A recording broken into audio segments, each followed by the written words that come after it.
Protesters are once again on the streets of Bangkok, and they've come in numbers.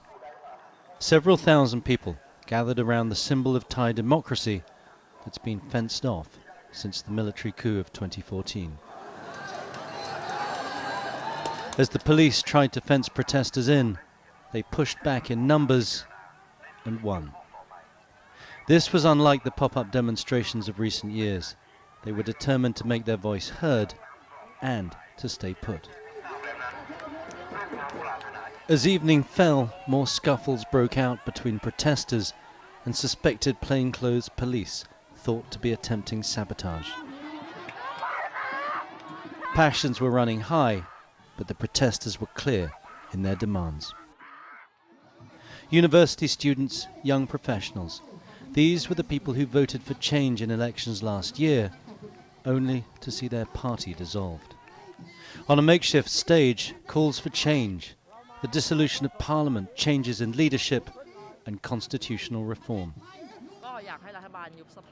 I want the government to be dissolved. Also, there are a lot of people criticizing the government, and they are not safe, but it should be their right as a Thai citizen. We want to have a full democracy here.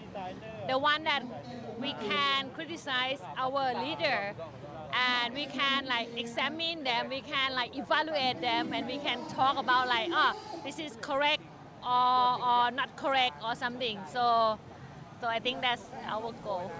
Banners were displayed showing dissidents who've disappeared in recent years. And for every protester on the street, many more were following events being streamed live on social media.